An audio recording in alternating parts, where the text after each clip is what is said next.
अल्लाहुम्मा सल्लि अला मुहम्मदिन व आलि मुहम्मद। औज़ु बिल्लाहि मिनश शैतानिर रजीम। बिस्मिल्लाहिर रहमानिर रहीम।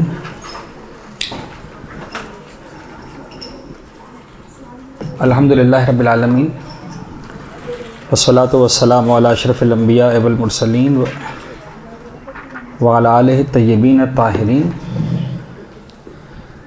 ला सिय्यमा अला बक़िय्यतिल्लाहि फ़िल अर्ज़ीन व हुज्जतिही अलल आलमीन वल्लानुद्दाइमु अला अदाइहिम व मुनकिरी फ़ज़ाइलिहिम व गासिबि हुक़ूक़िहिम अजमईन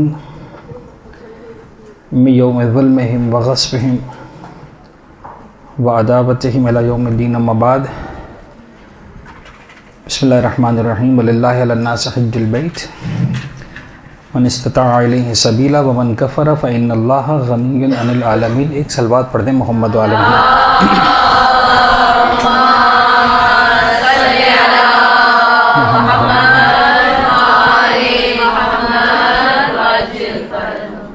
अच्छा, बात यह है कि मुसलसल आप में से शायद कई स्टूडेंट्स ऐसी हैं कि जो पहले भी जिनके साथ मैं क्लासेस ले चुका हूँ, और बहरहाल कुछ ऐसे होंगे कि जो अब आहिस्ता आहिस्ता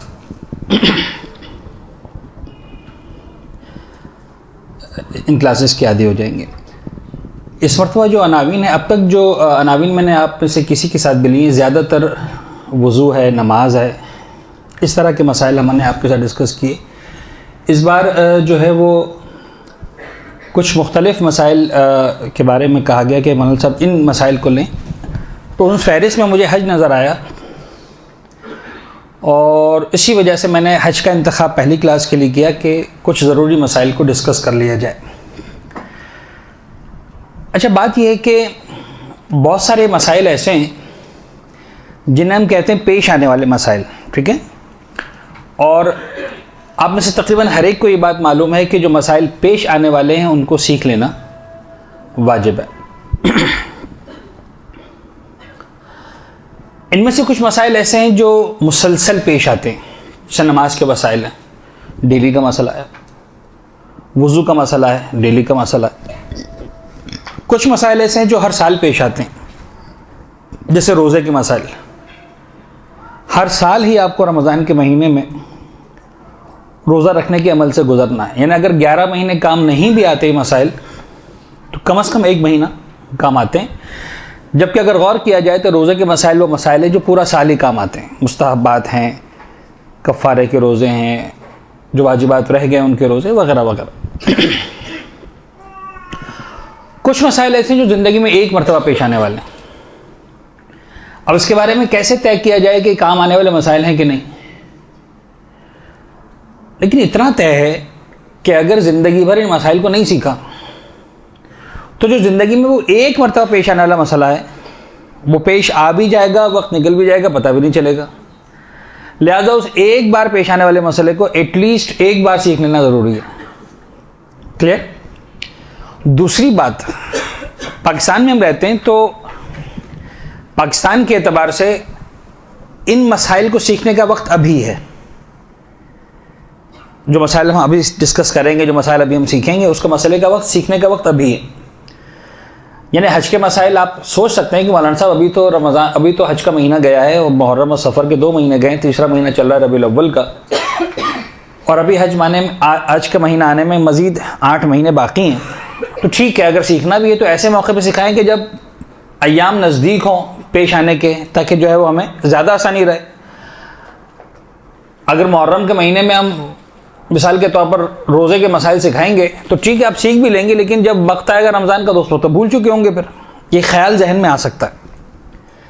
लेकिन बात यह है कि जो मसाइल हम अभी सीख रहे हैं, इनको सीखने का वक्त अभी है, इसलिए कि हज के अंदर 2 चीज़ें हैं। मैं सिर्फ एक इशारा कर रहा हूँ, उसके बाद मैं इसी तरतीब से स्लाइड्स को आगे बढ़ाऊँगा जो आपके सामने भी है, सिर्फ एक बात को समझने के लिए। वो ये कि हज के अंदर 2 तरह के अहकाम आते हैं। एक ये है कि हज कैसे करना है,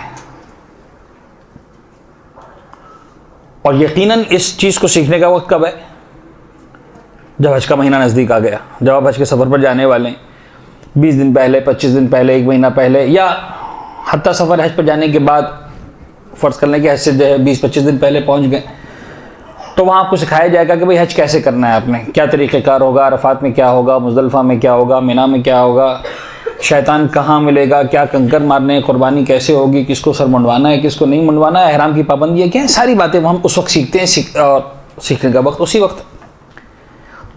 लेकिन एक उन्वान है हज के अंदर कि हज किसको करना है, किस पर हज करना वाजिब है। इसका वक्त ज़िलहज में नहीं है, इसका वक्त अभी है। क्यों अभी है? इसलिए कि हुकूमत पाकिस्तान के एतबार से ऐन मुमकिन है जब अगली क्लास के लिए मैं आऊँ तो हज के रजिस्ट्रेशन फॉर्म्स जो है वो ऑलरेडी स्टार्ट हो चुके हों। तो now we need to understand, maybe अगर 1 महीने के बाद इन मसाइल को हम पढ़ें तो आपके साथ नाउ वी आर लेट, अब अगले साल बारी आने वाली है। तो इस एतबार से बिल्कुल जो पीक टाइम है इस वक्त मसाइल हज को सीखने का वो यही है। अच्छा, इसमें कोई शक नहीं है कि तकरीबन एक अंदाज़ा के मुताबिक 1 लाख में से एक फ़र्द पर हज वाजिब होता है एज एन एवरेज। यानी अगर पाकिस्तान की मिसाल के तौर पर 16 करोड़ आवाम है तो बहुत ज़्यादा जो लोगों पर हज वाजिब होता है वो 1,60,000 के लगभग होते हैं। बहुत ज़्यादा कम बढ़ा दे तो मुमकिन है 1,70,000 80,000 हो जाए, लेकिन आमतौर पर 1 लाख में से तकरीबन जो है एक फ़र्द पर हज वाजिब होता है। बड़ा कम है रेशो हज वाजिब होने का। या 10,000 में से एक पर वाजिब होता है, लेकिन बहरहाल बहुत ही कम है। तो अब मेरे सामने 10,000 अफराद तो नहीं है कि मैं कहूँ कि साहब कम से कम एक फ़र्द के लिए पेश आने वाला मसला है। लेकिन इसमें भी कोई शक नहीं है कि वो अफराद जिन पर हज वाजिब होता है वो बहरहाल हम ही में से होते हैं। तो आप में से वो तालिबात के जिन पर हज वाजिब नहीं हो रहा,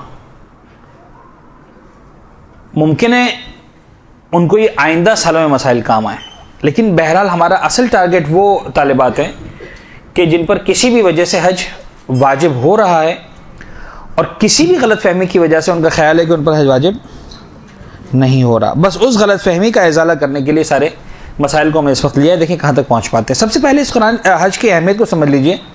सूरह आले इमरान की आयत का ये एक हिस्सा है, मुकम्मल आयत नहीं है।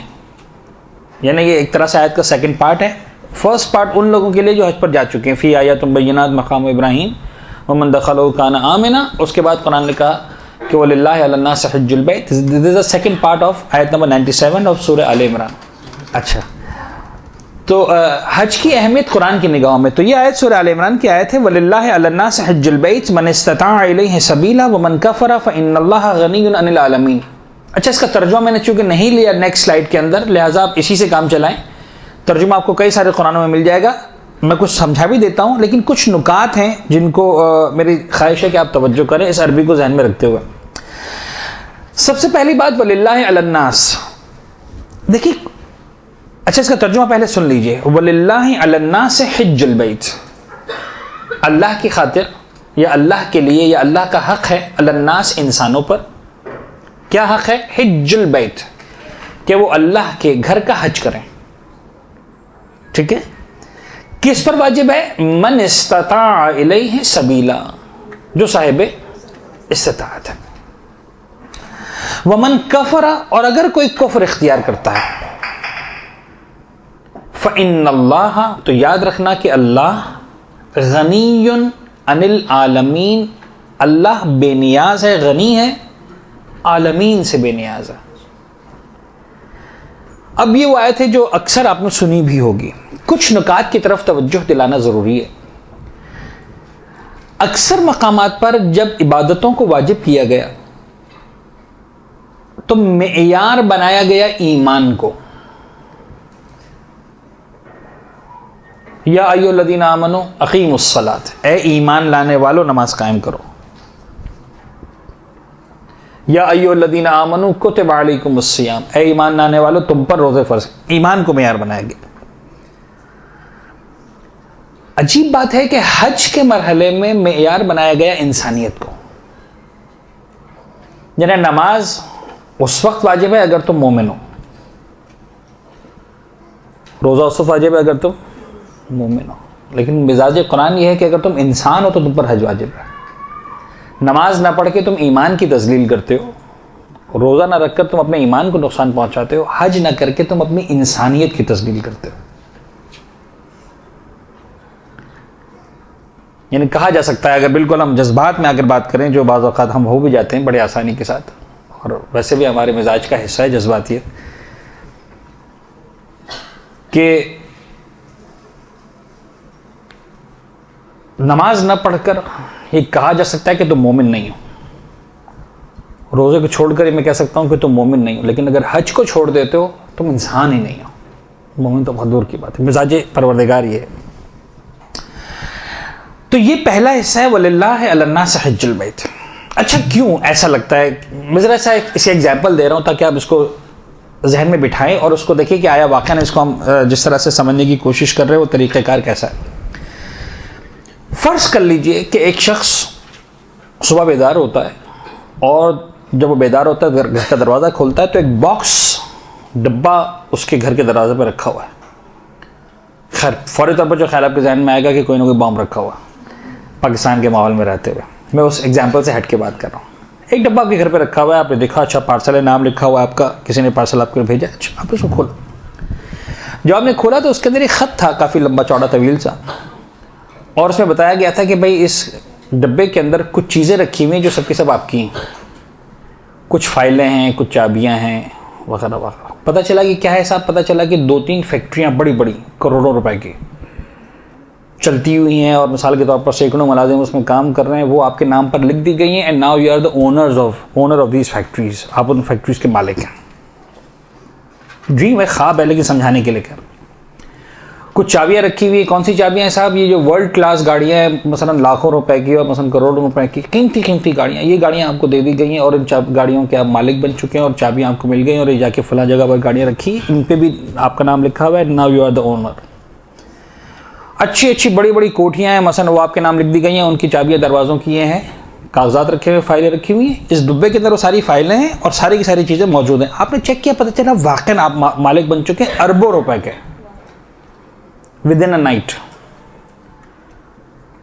लेकिन जो उसका सेंडर है, जिसने भेजा है आपको, वो अननोन है, आपको नहीं पता कौन है, हु इज दैट पर्सन। अब आप जनाब अली फर्ज कर लें कि अरबों रुपए के मालिक बन के बैठे बिठाए, आपने खानदान वालों को पाला और पता नहीं ज़ियारतें की और हज किए और उसको पता नहीं जो कर सकते थे आप कर रहे हैं, कारोबार बढ़ाए जा रहे हैं वगैरह वगैरह। 10 साल 20 साल 25 साल हो गए आपको। अब अगर कोई शख्स आपसे पूछे कि मुझे बताओ जिंदगी में तुम्हारी सबसे बड़ी हसरत क्या है, मेरे ख्याल में आपका जवाब होना चाहिए कि मेरा दिल चाहता है मुझे पता चले इतना बड़ा एहसान मुझ पर किसने किया है, मैं जाकर उसका शुक्रिया अदा करूं। हज उसी चीज का नाम है।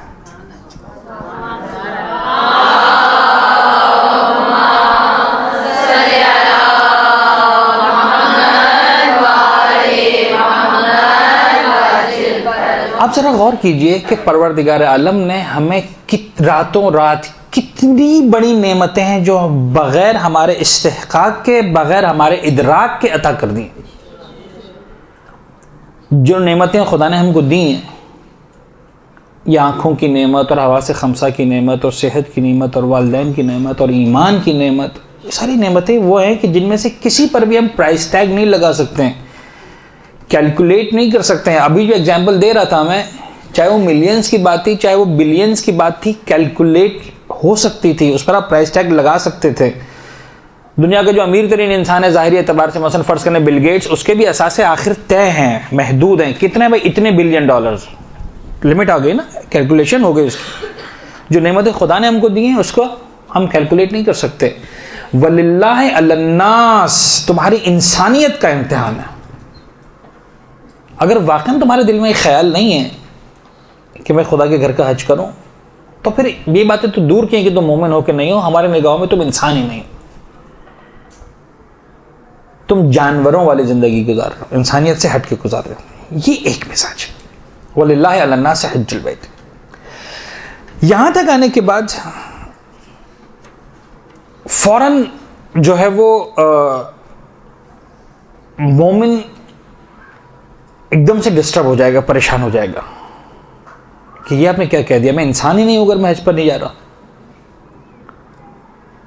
तो वैसे कितने जो हज पर नहीं गए, बज़ाहिर शायद उम्मीद भी नजर नहीं आ रही आइंदा जाने की, तो क़िबला आपने तो हमें सीधा सीधा जो इंसानियत की हदूद से गिरा दिया। खुदा कह रहा नहीं।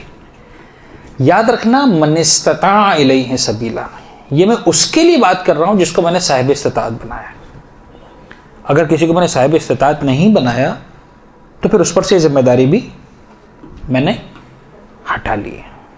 मन इस्तता इलैहि सबीला, यानी अब जो बात हो रही है यूं समझ लीजिए कि एक्चुअली ये लहजा, इस लहजे का दबदबा, इस लहजे की जिसे कहते हैं कि सख्ती, ये एक्चुअली मालदारों के साथ है, साहिबान इस्तिताअत के साथ है।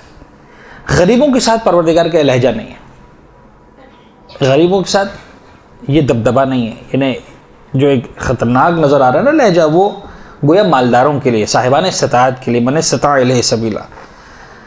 और यकीन जानिए मालदार का जो मिजाज होता है ना, वो इस लहजे का बगैर सुधा भी नहीं होता। वो इतनी आसानी से राह रास्त पर नहीं आता, इतनी आसानी से वो शराफत के दायरे में नहीं आता। खैर, ऐसा नहीं कि हम सारे मालदारों की तौहीन करें। दुनिया में इस वक्त जितने भी सेटअप्स चल रहे हैं बड़े बड़े, बहरहाल साहिबान माल का कंट्रीब्यूशन है, इंक्लूडिंग दिस अलकायम, तो ये सारे सेटअप्स इतनी आसानी के साथ चल पा रहे हैं, वरना इतना आसान नहीं होता। तो बहरहाल खुदा उन तमाम साहिबान सरवत के जो जनाब खदीजा की सीरत पे अमल करें, दीन की खिदमत करें, खुदा उनको सलामत रखें।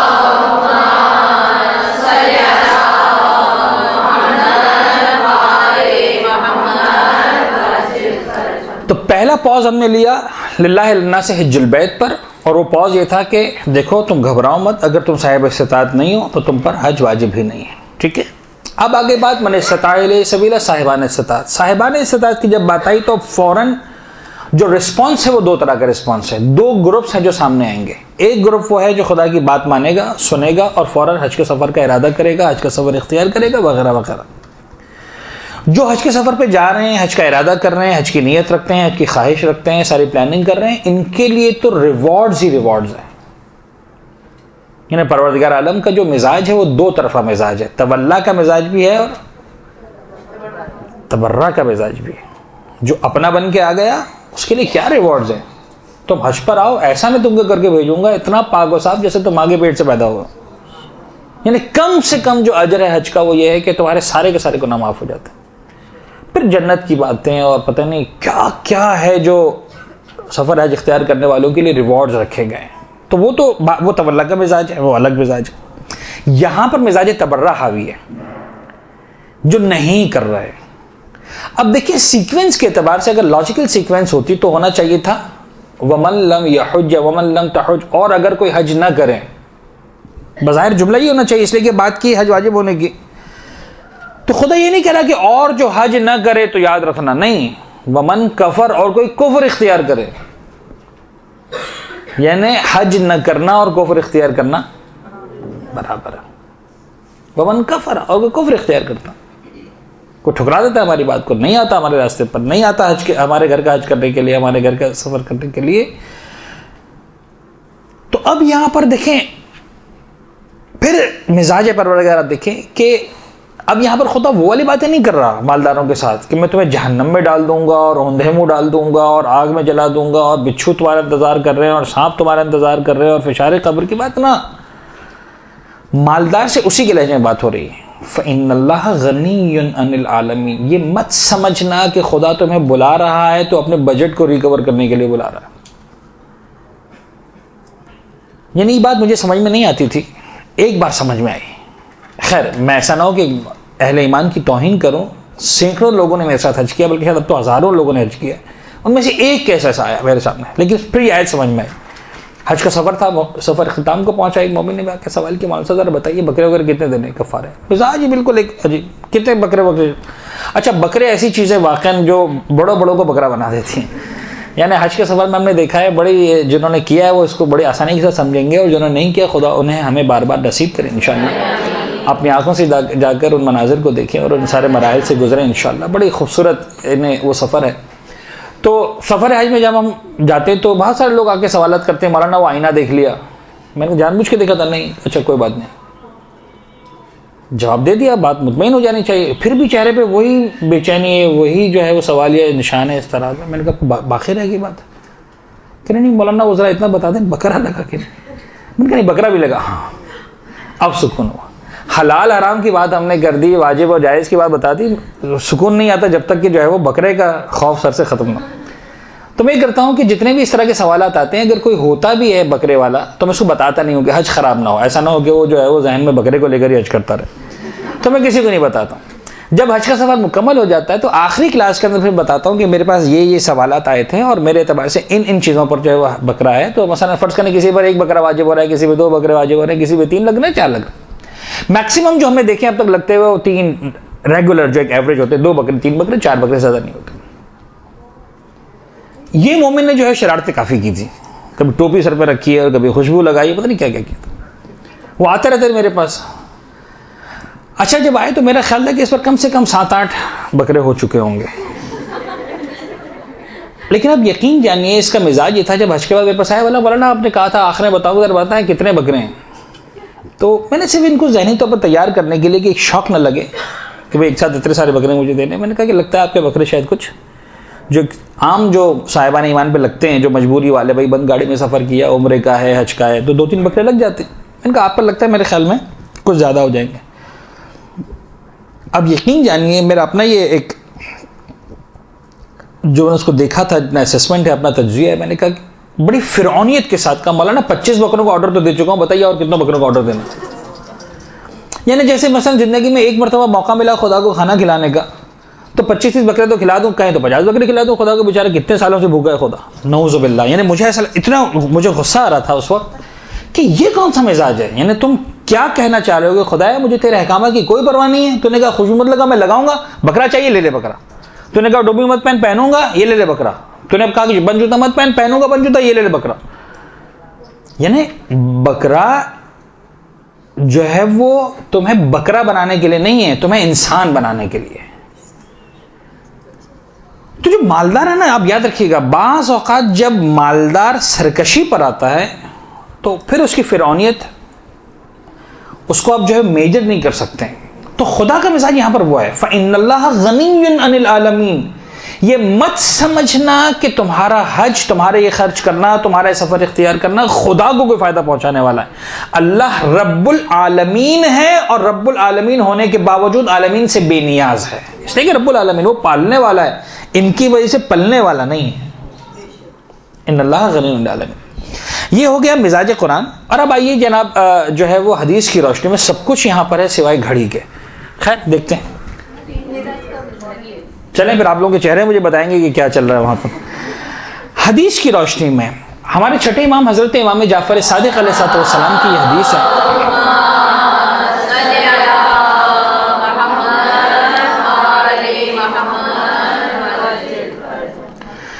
ये रिवायत वो रिवायत है जो हमारे तकरीबन तमाम ही मराजिन ने मौजूदा, इमाम खुमैनी रिज़वानुल्लाह ताला अलैह, आगा खोई, आगा सिस्तानी, आगा खामेनी, जितने भी यानी जो मौजूदा दौर के मराजिन हैं जो मरहूमीन हो चुके हैं, उन सब ने जो मनासिक हज लिखी है, मनासिक हज की इब्तिदा में इस हदीस को ज़रूर कोट किया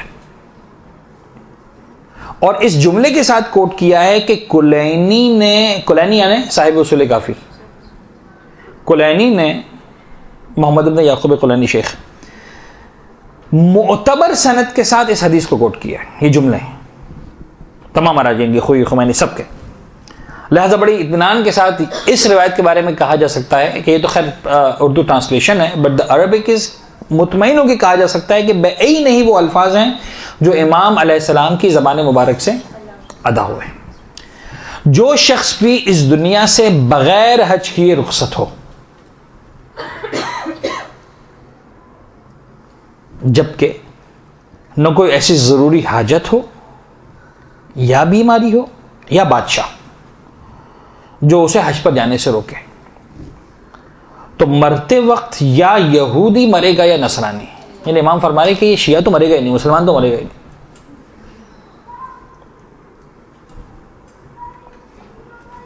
यानी या तो ऐसा इंसान है जो यहूदी था और इस्लाम लाए बगैर मर गया, या नसरानी था और दायरा इस्लाम में आए बगैर मर गया। मुसलमान नहीं मर सकता। तो ये हदीस उस लफ्ज वमन कफरा को डिफाइन करने के लिए बड़ी ही इंपॉर्टेंट है, की हदीस है ये। वमन कफरा फ़इन्नल्लाह गनीयुन अनिल, और कोई कुफ्र इख्तियार करे, या कुफ्र से मुराद मुमकिन है वो वाला कुफ्र हो कि जो उसको दायरे इस्लाम से गोया खारिज कर रहा। तो बड़ी ही अहम हदीस है। अच्छा, एक बात ध्यान में रखिएगा, और मैं या मुझे सब कोई भी तालिब इल्म जब एक तरह से कुर्सी पर बैठ के लेक्चर्स दे रहा होता है या मसाइल को डिफाइन कर रहा होता है या डिस्कस कर रहा होता है, तो हमारे सामने जो प्रॉब्लम ये होता है कि हमेशा दो तरह के एक्सट्रीम्स होते हैं, और इन दो एक्सट्रीम्स को बैलेंस करना इज ऑलमोस्ट इम्पॉसिबल। तो मैं कोशिश ही करता हूं कि कम से कम डिस्कस कर लूं, ताकि हर फर्द अपने आप को चेक कर ले कि मैं कहां खड़ा हूं। दो एक्सट्रीम्स का मतलब क्या है? एक एक्सट्रीम हमारे सामने वो आता है, अब जैसे मैं एग्जाम्पल देके बात करूं, फिर मैं फौरन एग्जाम्पल पे आ जाऊंगा हज की, रोजे के एक्सट्रीम्स में। हम कहते हैं भाई बात सूरत हाल में रोजे रखना वाजिब नहीं है। किसी को मसलन फर्ज करना ऐसी बीमारी है कि उसके लिए हर घंटे में पानी पीना जरूरी है, किडनी का प्रॉब्लम है, डायलिसिस हो रहा है मिसाल के तौर पर, तो हम ऐसे फर्ज के लिए कहते हैं आपके रोजा रखना जरूरी नहीं है, बल्कि बाज़ औक़ात रोजा रखना उसकी इजाजत भी नहीं है। मसला तो डिस्कस हो गया कि भाई बाज़ औक़ात बीमारी के आलम में रोजा रखना वाजिब नहीं होता, रोजे की जरूरत नहीं होती। लेकिन हमारे सामने दो एक्सट्रीम्स होते हैं। एक एक्सट्रीम वो होता है जो कहता है मौलाना कुछ भी हो जाए रोजा तो रखना ही है। इनका सवाल करने का अंदाज और होता है, अच्छा ऐसा कर ले मौलाना, रख लें, देख लें, अगर हिम्मत हुई तो पूरा कर लेंगे, हम 6 घंटे तो वैसे ही प्यासा रह लेते हैं, कोई मसला नहीं है ना। वो किसी तरह से भी कोशिश करेंगे कि मौलाना हाँ कह दें और वो रोजा रख ले। और एक एक्सट्रीम वो होता है जिनको छींक भी आ गई जरा जोर से, मौलाना बड़ी जोर से छींक आई थी, रोजा छोड़ दें। ये दो एक्सट्रीम्स हैं। अच्छा, ज्यादातर लोग इन एक्सट्रीम्स पे नहीं होते हैं। ज्यादातर लोग ना उस कैफियत पे जाते हैं कि जान देने को तैयार हो जाए, रोजा छोड़ने को तैयार ना हो, ना उस एक्सट्रीम पे आते हैं कि मिसाल के तौर पर छींक आई रोजा छोड़ दें। तो नॉर्मल लोगों के लिए तो मसला नहीं है, बड़े आसानी के साथ मसाइल को सुना जा सकता है, सीखा जा सकता है, समझा जा सकता है। जो एक्सट्रीम वाले हैं ना, वो बड़े प्रॉब्लमेटिक होते हैं हमेशा, दोनों साइड्स। चाहे दीन की खातिर बिला वजह जो है वो ये समझना कि साहब हमको रोज़ा रखना ही रखना है, चाहे जान जाती है तो जाए। और वो वाले एक्सट्रीम भी कि बस इस्लाम तो साहब बड़ा आसान सहूलतों का मजहब है, छोड़ें, छींक आ गई तो कल रोज़ा रखेंगे। मतलब थोड़ा सा जो है बीमार हो गए तो कल रोज़ा रखेंगे, आज छोड़ दें रोज़ा। मसलन बोलता वो थोड़ा सा वो सर भारी हो रहा था तो मैंने 2 दिन रोज़े नहीं रखे। अरे नाम अमाल भरी हो रहा है वो सोचें गुनाहों से, लेकिन वो नहीं, सर भारी हो रहा था रोज़ा छोड़ दिया। तो हज के अंदर भी यही सेम चीज़ नज़र आती है। कुछ ग्रुप वो नज़र आते हैं जो इन अहादीस को सुनने के बाद बस मौलाना साहब मैं जेवर बेच दूँ, मैं ये कर दूँ, मैं पता नहीं वो बीसी उठा लूँ, मैं लोन ले लूँ, मैं भाई से कह दूँ मुझे जेवर की ज़रूरत नहीं, मुझे कपड़ों की ज़रूरत नहीं, मुझे गाड़ी की ज़रूरत नहीं, मुझे हज पे जाना है बस। और पूरे घर में जाकर पता चला कि कल से मेरे पास शौहरों के और अब्बाओं के फ़ोन आना शुरू हो गए, मौलाना साहब ने क्या बता दिया हमारी बेगम को, हमारी बेटी को, जो आप कुछ भी करना है हज पे जाना है जिंदा मुर्दा। एक वो एक्सट्रीम नज़र आता है कि साहब हम तो अब काफिर हो जाएंगे, यहूदी हो जाएंगे, बस घबरा गए। और तो ये भी नहीं होना, ये भी नहीं होना कि बड़ी आसानी के साथ कहते हैं साहब ना अभी तो देर है हज वाजिब होने में। ठीक है, इन दोनों एक्सट्रीम्स पे नहीं जाना प्लीज। यानी ऐसा ना हो कि अपने आप पर इस तरह से सवार कर लें कि अब आप जाकर जो है वो इस बात पर परेशान हो जाएं कि मेरा चश्मा तो कहीं महंगा इस्तेमाल नहीं कर रही, चाहे मेरा जेवर तो मसलन मुझे बेचना वाजिब नहीं हो गया, और मैंने जूते तो ज्यादा महंगे नहीं खरीद लिए, और मेरा पर्स बेच के मुझ पर तो हज वाजिब नहीं हो रहा। ऐसा एक्सट्रीम पर भी नहीं जाना। आइए, अहकाम हज इल्मी एतबार से अगर लफ्ज इस्तेमाल किया जाए तो 2 तरह के मसाइल हैं। नंबर 1 वजूब हज, नंबर 2 वाजिबात हज। वजूब हज यानी हज का वाजिब होना। हज वाजिब कैसे होता है? और नंबर 2 वाजिबात हज यानी हज को अंजाम कैसे दिया जाता है। तो वाजिबात हज हमारा टॉपिक नहीं है, ये तो जब हम इंशाल्लाह हज पर जाएंगे और सफर हज हमें नसीब होगा इंशाल्लाह, तो उस वक्त सीखना है कि एहराम कहाँ से बांधना है, और एहराम बांधेंगे तो क्या हो जाएगा, और क्या चीज़ें हराम हो जाएंगी और क्या चीज़ें हलाल रहेंगी, और किसका कफ़ारा कितना है, वगैरह वगैरह सारी चीज़ें। ये पार्ट नंबर 2 है वाजिबात हज। वी आर नॉट डिस्कसिंग वाजिबात हज, वी आर डिस्कसिंग द वजूब हज। किस पर हज वाजिब है, यानी आया मुझ पर हज वाजिब भी है कि नहीं। ऐसा ना हो वाजिब ना हो और मैं जिंदगी में तड़पता रहूं कि मुझ पर हज वाजिब था मैंने नहीं किया। बहुत से लोग ये समझते हैं, रो रहे होते हैं, मौलाना साहब हमने हज अब तक नहीं किया। ओके सो व्हाट, नहीं किया तो नहीं किया, पर वाजिब ही कब था। बहुत से लोग समझते हैं कि जिंदगी में एक बार तो हज वाजिब है तो अब चाहे मर भी गए वाजिब है। मौलाना साहब हमारी अम्मा मर गई, उन्होंने हज नहीं किया था। मुमकिन है आपकी अम्मा पर हज वाजिब ही ना हुआ, आप क्यों परेशान हो रहे हैं? हाँ, हज अगर वाजिब था और नहीं किया था तो मसाइल। दादा की डेथ हो गई, मसलन दादी की डेथ हो गई, उन्होंने हज ही नहीं किया, नहीं कोई बात ही नहीं किया, उन पर हज वाजिब ही नहीं था। हाँ, अगर था वाजिब और नहीं किया एक अलग चीज़ है। तो बाज़ औकात, बल्कि अक्सर औकात, यानी अगर हम परसेंटेज वाइज देखें तो शायद मोर देन 90% अफराद ऐसे हों कि जिन पर ज़िंदगी में हज वाजिब ही नहीं होता। क्लियर है? लेकिन बहरहाल अगर हो गया तो फिर मसाइल सख्त है। तो वुजूब हज को हमने डिस्कस करना है। सबसे पहली बात वुजूब हज के बारे में ये देख लीजिए कि हज वाजिबात फ़ौरिया में से है। वाजिब फ़ौरी किसे कहते हैं? अब यहां पर देखिए दो तरह के वाजिबात हैं, इन्हें वाजिबात की जो कैटेगरीज हैं हमारे पास। एक वाजिब वो है जो वाजिबात ताखीरी कहा जाता है, एक वह जिन्हें वाजिबात फ़ौरी कहा जाता है। वाजिब ताखीरी उसे कहते हैं कि जिसके अंदर आपके पास वाजिब है लेकिन गुंजाइश है। अब हमें सहूलत के मुताबिक कोई भी वक्त चूज करके उसको अंजाम दे सकते हैं। मसलन रोजे का कफ़ारा। अब रोजे का कफ़ारा एक ऐसी चीज़ है जो वाजिब है आप पर, लेकिन ये नहीं है कि आज मिसाल के तौर पर जो है कफ़ारा वाजिब हुआ कल देना ज़रूरी है वरना परसों से पेनल्टी लगना शुरू हो जाएगी। 1 महीने बाद, 2 महीने बाद, 4 महीने बाद, 6 महीने बाद, 8 महीने बाद, साल बाद, 1.5 साल बाद, 2 साल बाद, जब मौका मिले दे दो। दैट्स कॉल्ड वाजिबात ताखीर, यानी वाजिब हैं लेकिन आपको ताखीर करने की गुंजाइश है। बास चीजें हैं वाजिबात फौरी हैं, यानी वाजिब हुआ फौरन अंजाम देना, इसको अब डिले करने की गुंजाइश नहीं, फर्स्ट पॉसिबल टाइम में उसको अंजाम देना। इसकी एग्जांपल है कर्जे की अदायगी, स्पेशली जब साहिब कर्ज वापस मांग रहा हूं। अब मैं फिक़ही मसला नहीं बता रहा हूं, लेकिन एक्सट्रीम को समझाना चाह रहा हूं कि बाज़ उलमा ने यहां तक लिखा है कि तुम वाजिब नमाज शुरू कर चुके हो, कर्ज खाह आ गया, कर्ज तुम दे सकते हो, अगर पॉसिबल है नमाज तोड़े बगैर कर्ज दे दो तो नमाज तोड़े बगैर उसको कर्ज जेब में डाल के निकाल के दे दे तुम्हारा कर्ज। अगर नहीं पॉसिबल है, नमाज का वक्त बाकी है, नमाज तोड़ो, कर्जा दो, फिर नमाज पढ़ना। दीज वाजिबात आर कॉल्ड वाजिबात फौरी। किसी की जान बचाना, आप नमाज पढ़ने फर्ज करने, आपने देखा खुदा ना खास्ता कोई बच्चा जो है किसी दूसरे बच्चे के साथ खेल रहा है और खेल खेल में उसने मसलन जो है वो अब कुछ ही लम्हे गुजरेंगे और बेध्यानी में बच्चा मसलन जो है वो दूसरे को चाकू मार देगा। अब आपके हम तो नमाज पढ़ रहे थे, नहीं सब छोड़े नमाज को, जान बचाना वाजिब है। और जान जाने के बाद बचाना वाजिब नहीं है, जान जाने से आपके साथ चाकू लग जाएगा फिर मैं नमाज तोड़ूंगी, इंतजार नहीं करना चाकू लगने का, वाज़ेह हो रही बात। तो ये वाजिबात फौरी हैं। हज वाजिबात फौरी में से। अच्छा, अब हज के एग्जाम्पल उस तरह की नहीं कि आज वाजिब हुआ तो आज ही निकल जाओ हज पर।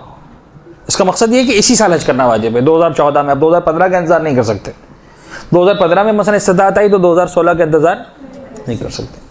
सीन स्टैंड्स फॉर आगे सिस्तानी। सिस्तानी कहते नहीं, ये वाहिद मर्जे हैं, खुई, खुमैनी, खामैनी, सब में वाहिद मर्जे सिस्तानी। अगर इत्मीनान हो कि अगले सालों में अंजाम दे सकता है तो ताखिर कर सकता। मसलन एक शख्स है, उसको पता है कि भाई इस साल दिसंबर में, यानी फर्ज करने अक्टूबर में जब हज आने वाला है तो मेरे फर्ज करने के मसलन मास्टर्स के एग्जाम्स होने वाले फाइनल, और डेफिनेट मेरी यूनिवर्सिटी के पेपर्स हैं, मैं नहीं जा सकता इस साल हज पर। अगर मैं जाऊंगा तो पूरा कैरियर जो है मेरा दाव पे लग जाएगा 1 साल की वजह से। और बड़ा आसान है, मसला नहीं, मैं इस साल जो पेपर्स दे लूँ अगले साल हज कर लूँगा। कोई खुदा ना खासा सेहत का मसला नहीं है, बुढ़ापा नहीं आ गया, कोई मसलन वॉर की कंडीशन नहीं आ गई है, कोई ऐसा नहीं है कि साहब इस पर पैसा अगले साल पैसा हाथ से निकल जाएगा, ठीक है। आगा सिस्तानी कहते हैं इस तरह की केसेस के अंदर इस हद तक डिले करने की परमिशन है कि जिसे ये ना कहा जाए कि इंसान लिफ्ट ही नहीं करवा रहा। इंसान सोचे साहब 20 साल बाद हज करूंगा, नहीं ये नहीं चलेगा, इस साल नहीं अगले साल कर लूंगा। इतना लेट करने की इजाजत आगा सिस्तानी देते हैं। दूसरी बात जो वजूब हज के हवाले से जहन में रखना है वो ये है कि इन सारी शराइत के बाद जो बाद में आने वाली हैं, अगर वाजिब हो गया तो ऐसा नहीं है कि अब बार बार वाजिब होता रहेगा, हर साल वाजिब होता रहेगा। देखिए रोज़ा हर साल वाजिब है, शराइत हैं। नंबर 1 तुमको बालिग होना चाहिए, नंबर 2 साहिब अक्ल होना चाहिए, तुम फर्ज कर लो कि दीवानगी की हदूद में नहीं हो, पागलपन की हदूद में नहीं हो, ठीक है। नंबर 3 जनाब वाली बीमार ना हो, वगैरह वगैरह, ये शराइत हैं, हर साल वाजिब है। हर साल रमज़ान आएगा, हर साल तुम्हें रोज़े रखने। खुम्स है, हर साल मौका आएगा, हर साल उसका तुम्हें खुम्स निकालना वाजिब है। हज इस्तिताअत अगर बाकी भी रही हर साल, तब भी हज हर साल वाजिब नहीं, जिंदगी में एक मरतबा वाजिब है। एक मरतबा कर लिया, अगले साल फिर सब कुछ है, इस्तिताअत है, अक्ल है, बुलूग है, सब कुछ है, लेकिन हज वाजिब नहीं है। अब मुस्ताहब हो जाएगा। सेकंड टाइम हज क्या हो जाएगा? मुस्ताहब हो जाएगा। तो जिंदगी में एक बार वाजिब है। तीसरी बात जो इंपॉर्टेंट है वो ये है कि वाजिब होने के बाद मुकद्दमात का अंजाम देना भी वाजिब है, और अगर अंजाम न दे तो जिम्मे पर रह जाएगा, फिर जैसे भी हो जाना पड़ेगा। यानी जब हज पर जाना वाजिब हो गया, फर्ज कर लें इस साल पैसे आ गए या इस साल पैसे रखे हुए हैं, या तय हो गया कि हाँ हम साहिबान इस्तिताअत में से हैं, तो मुकद्दमात किसे कहते हैं? अइमा के दौर में जो मुकद्दमात थे वो क्या हुआ करते थे? वो ये हुआ करते थे कि मसलन किसी कारवान वाले से बात करो कि भाई तुम्हारे जो है वो तुम कब लेकर निकलने वाले हो। अब ज़माने में लोग कोई 6 महीना पहले निकलता था, कोई 3 महीने पहले निकलता था हज के लिए। उस एतबार से मौसम कैसा है कैसा नहीं, रास्ता कैसा है कैसा नहीं, उसके एतबार से सारी बातें तय की जाती थी। आजकल क्या है, आपको फॉर्म भरना है, किसी कारवान ने अपने आप को रजिस्टर करवाना है, गवर्नमेंट के सेटअप के अंदर अपने आपको रजिस्टर करवाना है, इस बात को मेक श्योर करना है कि आप जो है वो सफ़र हज की सादत हासिल कर। तो ये टाइम अभी है, तो इन मुकद्दमात का अंजाम देना खुद वाजिब हो जाएगा, और नहीं देगा इंसान। अब देखिए दो चीज़ें हैं, बड़ी ही टेक्निकल किस्म की मैं बात समझा रहा हूं, इसको अच्छी तरह से समझ लें। बाज़ औक़ात इंसान के ज़िम्मे वाजिब आता है, और चाहे इंसान उस वाजिब को अंजाम दे चाहे अंजाम न दे, इंसान के सर पर से वो वाजिब चला जाता है, ख़त्म हो जाता है। किया तो ठीक, नहीं किया तो गुनाहगार हो गया, लेकिन बात ख़त्म हो गई। एक मरतबा वाजिब आ जाता है, सर पर बाकी रह जाता है। क्या मतलब? मैं आपको एग्जाम्पल देने की कोशिश कर रहा हूँ, मुझे नहीं पता कितनी सही एग्जाम्पल बनेगी है, लेकिन जस्ट टू अंडरस्टैंड, एक अंडरस्टैंडिंग को डेवलप करने के लिए। मसलन फ़र्ज कर लें वही जो मसला था किसी की जान बचाने का, आप भी किसी की जान बचा सकते थे, नहीं बचाई, आपके सामने मसलन डूब के मर गया, आपके बस में था कि आप मसलन कुछ भी करते, फ़र्ज कर ले इसकी जान बचा लेते, अगर मैं नहीं किया, सो व्हाट, ख़त्म हो गई बात। यानी अब कोई मज़ीद कुछ नहीं है बात, जो होना था वो, जो गुनाह था वो हो चुका, जो नेकी थी वो हो चुकी, जो भी था ख़त्म हो गया। बाज़ वक़्त एक चीज़ बाकी रह जाती है, मसलन आप पर खुम्स वाजिब हुआ। एक साल ऐसा भी आया था कि मसलन 10 लाख रुपए रखे हुए, 2 लाख रुपए खुम्स के निकालने थे, नहीं निकाले, 2-3 साल गुजर गए, अब गरीब हो गए, 10 लाख रुपए दूर की बात, 10 रुपए भी जेब में नहीं है। जो 10 रुपए नहीं है अब वाजिब नहीं है, वो जो पिछला 2 लाख था वो आज भी वाजिब है, वो तो मखरूज हो खुदा के। अब नहीं कह सकते कि बस आज पैसा नहीं लिहाजा मेरे पर तो खुम्स वाजिब ही नहीं हुआ जिंदगी में कभी, नहीं, मुमकिन है हुआ हो और तुमने ना दिया, वो तुम्हारे ज़िम्मे बाकी रह गया। इसी तरह हज का वजूब इसी तरह का, बाज़ औक़ात इंसान के पास इस्तिताअत होती है, वो हज नहीं करता। अब अगर उसने हज नहीं किया और मुकद्दमात को अंजाम नहीं दिया, इस्तिताअत चली गई, और आज ऐसी जगह पे खड़े हैं कि अब जो है इस्तिताअत ही नहीं रही, पैसे ही नहीं रहे, गुर्बत हो गई, कारोबार में डूब गए, पैसे लगाया था, मसलन फर्ज कर चला गया। तो अगर इस्तिताअत एक मरतबा आ चुकी थी, हज जिम्मे पर आ चुका था, तो अब रिवायत का जुमला मैं आपको बता दूं, एग्जैक्टली मैंने लिखा नहीं प्रेजेंटेशन के अंदर, लेकिन रिवायत का जो जुमला मासूम की ज़बान से निकले हुए अल्फाज ये हैं कि हत्ता भीख मांग कर भी हज पे जाना वाजिब है, भीख मांग कर भी, ये वाजिब है तुम्हारे जिम्मे, तुम्हें करना ही करना है, कुछ भी हो जाए, टू दैट लेवल। लेकिन फर्ज करने एक शख्स साहिब इस्तिताअत बना, अब ये मसला इसको समझा रहा है, उसको फोकस कर रहा है कि अगर तुमने मुकद्दमात को अंजाम ही नहीं दिया, हाँ मुकद्दमात को अंजाम दिया, सब कुछ किया, लेकिन नहीं जा सके हज पर, फर्ज करने पैसा इसी साल आया, नाम भी लिखवाया, पर चलो कुरानंदाजी में रह गया, अपनी तरफ से सारी कोशिशें कर डाली, गवर्नमेंट मसलन फर्ज करें 4 लाख रुपए में लेके जा रही थी, प्राइवेट ग्रुप मसलन 5 लाख रुपए में लेके जा रहा था, 4 लाख की कोशिश भी कर डाली, 5 लाख की कोशिश भी कर डाली, ना 4 लाख में नाम आया ना 5 लाख में नाम आया। खुदा का करना ये हुआ कि मसलन 2 महीने गुजरे, फर्ज करने घर में किसी की जो है वो तबीयत खराब हुई, हार्ट अटैक हुआ, एंजियोग्राफी करना पड़ी, 4 लाख रुपए लग गए एंजियोग्राफी के अंदर, अपना ये हार्ट ऑपरेशन के अंदर, सर्जरी के अंदर। अब जब 2015 आया तो पैसे बचे ही नहीं थे। ये वो फर्ज नहीं है जिस पर वाजिब हो चुका लिहाजा भीख मांग के भी करना, ये वाला फर्ज नहीं है। वाज़ेह हुई बात। इस्तिताअत आई, मुकद्दमात को अंजाम दिया, लेकिन नहीं हो सका हज। फर्ज कर ले खुदा ना खास्ता ऐसे हालात हो गए कि एकदम से जो है वो रास्ते बंद हो गए सऊदी अरब के। यानी जो मुस्लिम वर्ल्ड की जो हालत है उसमें आप हर चीज एक्सपेक्ट कर सकते हैं। किसी ने सोचा भी नहीं था कि एकदम से शाम के रास्ते बंद हो जाएंगे। अच्छे खासे लोग जा रहे थे, पता चला शाम में जो वो बॉम्बार्डमेंट हो गया, ये हो गया, वो गया, और रास्ते बंद हो गए। 4 साल से लोग जा ही नहीं रहे। खुदा ना खास्ता फर्ज करें सऊदी अरब में ऐसा हो गया, कोई भी जनाबेली क्लैश हो गया, बॉम्ब ब्लास्ट हो गया, ये हो गया, वो हो गया, पता चला रास्ते बंद हो गए, सऊदी गवर्नमेंट ने बैन लगा दिया, नहीं आ सकते। ओके, आपने अपनी कोशिश पूरी कर डाली, नहीं जा सके, पैसा खर्च हो गया, अब आप जिम्मेदार नहीं। पैसा था, जा सकते थे, नहीं गए, तो जिम्मेदार हो, अब चाहे पैसा चला भी गया। क्लियर हो गई बात। तो ये मसला दरहकीकत उस फेज को कवर कर रहा है। वाजिब होने के बाद मुकद्दमात का अंजाम देना भी वाजिब है, अगर अंजाम न दे तो जिम्मे पर रह जाएगा, लेकिन अगर मुकद्दमात अंजाम दिए और नहीं हो सका तो फिर जिम्मे पर हज नहीं रहेगा, और जब जिम्मे पर रह जाएगा तो फिर जैसे भी हो जाना पड़ेगा। शराइत वजूब हज, ये बड़ी अहम बातें हैं जो हमें एक तरह से आज के लिए डिस्कस करना थी। देखिए कहाँ तक पहुँच पाते हैं। सबसे पहली चीज़, बुलूग यानी नाबालिग पर हज वाजिब नहीं है। बहुत सिंपल सी बातें, मैं इसकी डिटेल में नहीं जाऊँगा। 2 अक्ल यानी पागल पर हज वाजिब नहीं है। 3 हुर्रियत यानी आज़ाद होना, यानी गुलाम पर हज वाजिब नहीं है। आजकल तो गुलामी का कॉन्सेप्ट ख़त्म हो चुका। लिहाजा आ जाए इस्तिताअत, जो सबसे अहम शर्त है। बुलूग, अक्ल और हुर्रियत, बालिग होना, आकिल होना, आज़ाद होना। सिंपल लिख लें, बालिग, आकिल, आज़ाद, 3 शर्तें हैं। बालिग हो, आकिल हो, आज़ाद हो, ठीक है। नंबर 4, मुस्तती हो यानी इस्तिताअत रखता हो। इस्तिताअत चंद चीज़ों पर मुश्तमिल है। 4 चीज़ें हैं बेसिकली जो इस्तिताअत की डेफिनेशन में आती हैं, जिनमें सबसे अहम चीज़ें जो हैं वो माली इस्तिताअत और जिस्मानी इस्तिताअत है। पहली इस्तिताअत है माली इस्तिताअत, यानी माली एतबार से इंसान साहिब इस्तिताअत हो।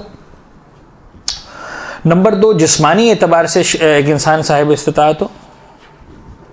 नंबर 3, तरीक़ी इस्तिताअत यानी रास्ते खुले हुए हो, पता चला माल भी है, जान भी है, लेकिन रास्ते ही बंद हैं, जैसे सीरिया के रास्ते फर्ज करने, सुना कि अब खुल गया बहरहाल। 4, ज़मानी इस्तिताअत यानी वक्त इतना हो कि आप निकल सकें, पैसा भी है, तवानाइयाँ भी हैं, रास्ते भी खुले हुए हैं, लेकिन वक्त गुजर चुका है। क्या मतलब वक्त गुजर चुका है? यानी फ़र्ज़ कर लें जनाब अली कि पाकिस्तान में रहते हुए अभी अगला महीना फरवरी का हज होगा, अक्टूबर में, फरवरी में जब फॉर्म जमा किए जा रहे थे, कारवान बन रहे थे, रजिस्ट्रेशन हो रही थी, फरवरी और मार्च के महीने में पैसा नहीं था। पैसा आया कब? जून के महीने में।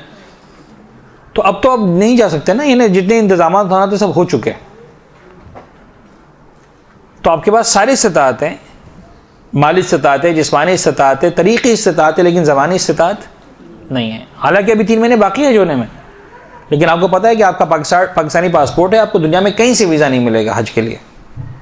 आप जा सकते हैं तो पाकिस्तान से ही जा सकते हैं, और पाकिस्तान से जाने का तरीका ये है कि जब अगला साल आएगा फरवरी मार्च, तो फिर जाने वाले आपने जो है रजिस्ट्रेशन करवाना होगा, तो वो अगले साल का इंतज़ार करना है, ठीक है।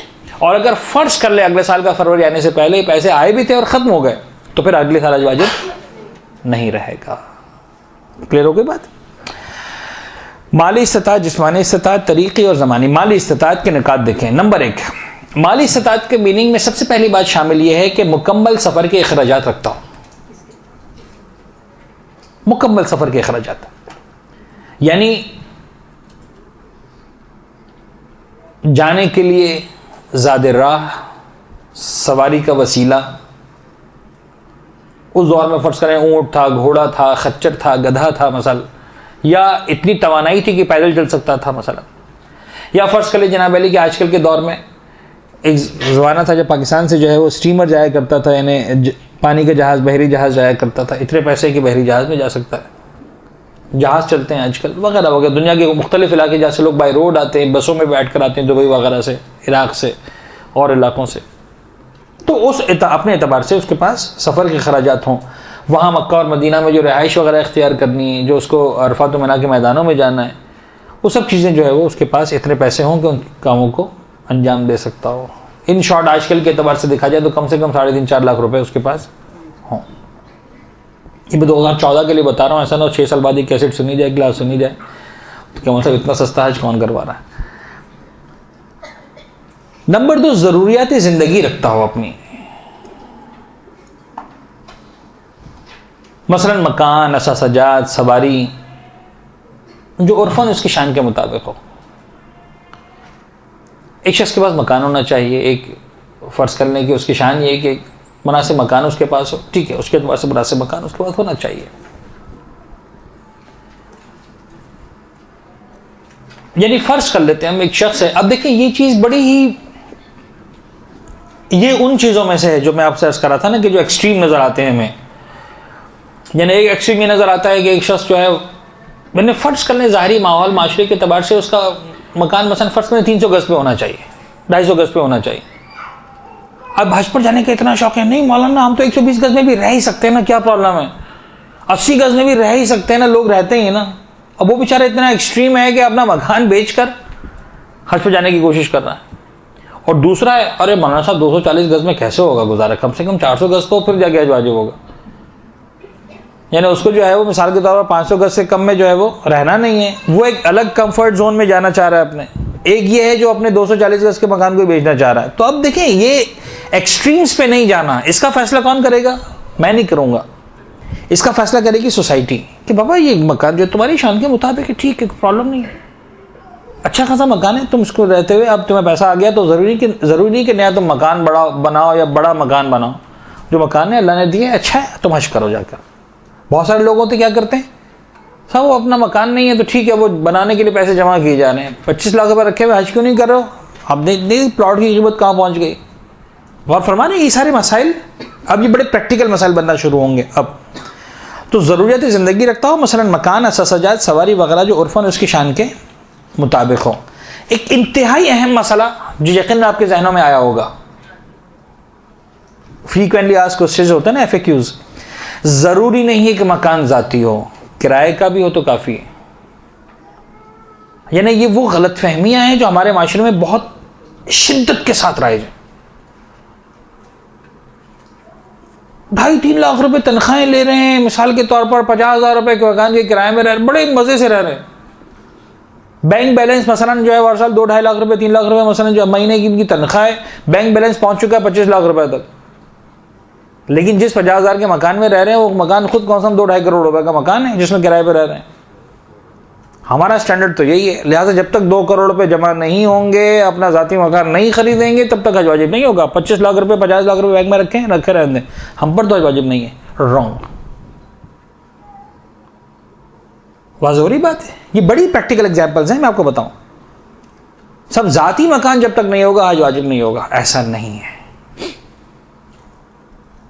अगर अपनी शान के मुताबिक आपको कोई प्रॉब्लम नहीं है, आपके हैसियत के लोग, आपके स्टैंडर्ड के लोग रहते हैं किराए के मकान में, कॉमन सी चीज़ है। फ़र्ज़ करें आप किसी ऐसे गांव देहात में जहां पर हर एक का ज़ाती मकान है, कोई किराए पे नहीं है, मुमकिन है वो मसला बदल जाए।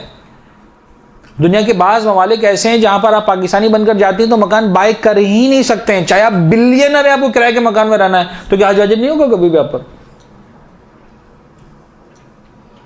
इंक्लूडिंग सऊदी अरेबिया, वहां पर आप ज़ाती मकान खरीद ही नहीं सकते। तो मकान का ज़ाती होना या किराए पर होना, इससे फ़र्क नहीं पड़ता। आपके पास अपनी ज़रूरत ज़िंदगी के मुताबिक मकान है, रह सकते हैं, नॉर्मल पैसा रखा हुआ है, हज करना वाजिब हो जाएगा। क्लियर होगी बात। तो मकान ज़ाती होना ज़रूरी नहीं है, लिहाजा अगर किराए का भी हो तो काफ़ी है। हाँ, अगर ज़िंदगी की ज़रूरियात का माल हज में खर्च कर दे तो हज वाजिब नहीं माना जाएगा। यानी अब ये दूसरे एक्सट्रीम का आंसर है कि साहब छोड़ें सारी बातें। एक ज़माना था ना कि 250 गज़ भी नहीं था हमारे पास, किराए से हम आए थे ना 250 गज़ में, बेच देते 250 गज़ का मकान में, फिर जाते हैं किराए पर और जो है हज करते हैं। ऐसा भी ज़रूरी नहीं है कि आपने आज सुन लिया कि किराए का मकान काफ़ी है, ज़्यादा जिन जिन के पास मकान है सब अपना अपना घर बेचें घर घर जाकर, कि मौलाना साहब ने कह दिया किराए का भी सही है लिहाजा बेचो। ये मसलन जो है वो 1 करोड़ की जो कोठी इसमें रह रहे हैं, कोई ज़रूरत नहीं करोड़ रुपए की कोठी में रहना या घर में रहना या 50 लाख के मसलन मकान में रहना, इसको बेचो, किराए पे जाएंगे और 50 लाख से हज करेंगे पूरा ख़ानदान। ऐसा भी नहीं। क्लियर हो रही बात। अगर ज़रूरत ज़िंदगी का माल हज में खर्च कर देगा तो हज हो तो जाएगा प्रैक्टिकली, लेकिन वो जो ज़िंदगी में एक मरतबा वाजिब था वो वाला वाजिब नहीं माना जाएगा। यानी इसकी मिसाल ऐसी है कि आपने शाबान में रोज़ा रख लिए तो रमज़ान के रोज़े अपनी जगह पर बाकी रहेंगे। वो आपने मुस्तहब रोज़े रख लिए, आपने वाजिब वाले रोज़े अब तक नहीं रखे। शादी, तालीम, इलाज एंड सो ऑन, कई सारी चीज़ें इंसान की ज़िंदगी का हिस्सा हैं। ये अखराजात भी अगर ज़रूरियात में शुमार हों तो इनका होना भी ज़रूरी है। अब मैंने एक एक चीज़ को डिटेल में जाके नहीं लिखा, लेकिन इसकी वजाहत सुन लीजिए। ये हमारे मराजीन ने लिखा है, लिहाजा मैं बतला रहा हूँ। फ़र्ज़ कर लें एक शख्स शादी की ज़रूरत महसूस कर रहा, चाहे मर्द चाहे औरत, शादी करनी है, निज़ाम ज़िंदगी है, उसके एतबार से जो है वो हर फ़र्द के लिए एक जो है वो स्पाउस का होना ज़रूरी है, एक शरीक सफ़र का होना ज़रूरी है। इंसान ज़िंदगी के सफ़र परवरदिगार ने मुकर्रर ही नहीं किया है कि इंसान अकेला अपनी ज़िंदगी का सफ़र गुजारे। शादी करने का वक्त आ गया, उम्र हो गई। अच्छा, बड़ा डिटेल टॉपिक है, मुझे इसमें प्लीज़ मत ले जाइएगा वरना बात कहीं से कहीं निकल जाएगी। लेकिन बहरहाल शादी का सिन है, शादी हो जानी चाहिए, चाहे वो हमारा माशरा समझ रहा है कि नहीं समझ रहा, चाहे वालिदैन समझ रहे हैं कि नहीं समझ रहे। यानी है प्रॉब्लम कि माशरा भी नहीं समझता। बाद वक़्त 20 साल की लड़की हो गई, कहता है कि शादी की अभी तो बच्ची है। यानी यह है हमारे माशरे का हिसाब किताब। फिर चाहे 15 साल की लड़कियां घरों से भाग भी रही हो, नहीं वो तो नादानी है। तो वो सारी बातें अपने मकाम पर, शादी की ज़रूरत महसूस हो रही है। अच्छा, पैसे रखे हुए जिस माशरे में आप रहते हैं, चाहे सही चाहे गलत, लेकिन इस वक्त माशरा ये कि साहब कम से कम जब तक 2-3 लाख 4 लाख रुपए नहीं होंगे तब तक शादी नहीं हो पाएगी। अब आपके पास मसलन 3-4 लाख रुपए रखें, या शादी कर लें इससे या हज कर लें। अब क्या करेंगे? अगर शादी ज़रूरी है, यानी इंसान देख रहा है कि नहीं मुझे शादी करनी है, तो चाहे किसी के सामने कहने की हिम्मत ना हो कि ज़रूरी है, खुदा आपसे नहीं कह रहा तुम हज करो, तुम शादी करो। तालीम है, या तालीम के अखराजात या हज के अखराजात, ठीक है, अपना कैरियर बनाओ, तालीम हासिल करो। लेकिन ये कब की बात हो रही है?